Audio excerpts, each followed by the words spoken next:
The architectural process starts by exploring ideas and setting goals. There are thousands of decisions on a building project, and your goals should influence each.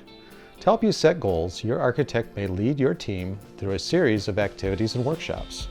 In this video, we're going to talk about some empathy building activities in pre-design. Hi, I'm Dave Zarodnik, Vice President here at Newman Munson Architects. At Newman Munson, we use several activities to help clients articulate their needs, understand the needs of others, and build consensus. Not every project goes through the same pre-design process, and we will recommend different activities based on your organization and your needs. Today, we're going to break down the potential activities you may encounter during pre-design and explain how they may help from an overarching vision of your project. The Visioning Workshop gathers stakeholders from your organization to set project goals. Participants share space requirements and challenges. Starting with small group discussions, occupants express needs and aspirations. Insights are shared with the larger group, fostering awareness. By the end, priorities are established to shape the project's program of space needs. Most buildings have multiple kinds of occupants using the facility. So, to address each user's unique needs, we do an activity called empathy mapping. First, we create personas for the people who will be using the facility once it's constructed. For example, if we're working on a hospital, we'd create personas for patients, families, and staff.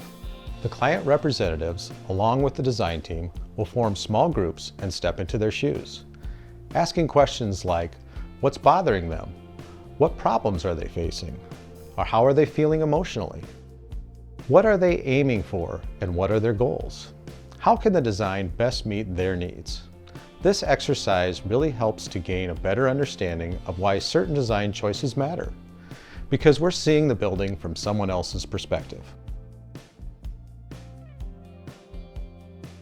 Problem-solving activities foster group consensus, especially for large and diverse groups sharing the same space, like religious congregations or commercial clients.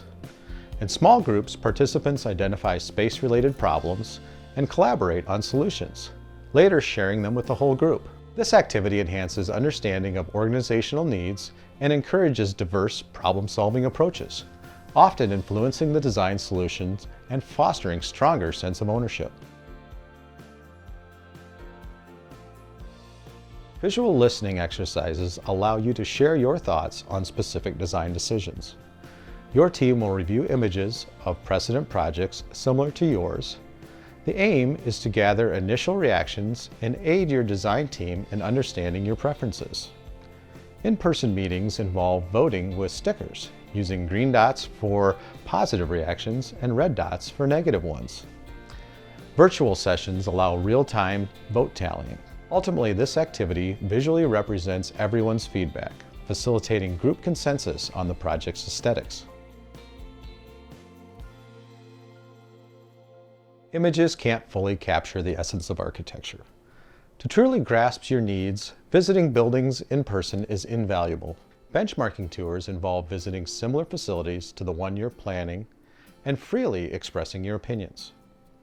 While some opinions, like color preferences, are straightforward, others may be more abstract, like the overall feel of a space.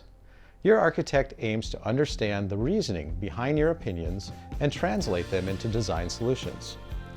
By observing your reactions, they can better align the space with your organization's values and identity. Benchmarking tours also offer the opportunity to converse with building occupants, gain insights into their experiences and operational decisions. Pre-design is a time to gather information, discuss your needs, and establish overarching goals. The pre-design process differs from project to project, and depending on your needs, your architect may recommend different combination of workshops and activities. In addition to these activities, pre-design may include supplemental services to help you understand your needs, including site selection. Learn more by clicking the link below to read about how an architect can assist you in the site selection process.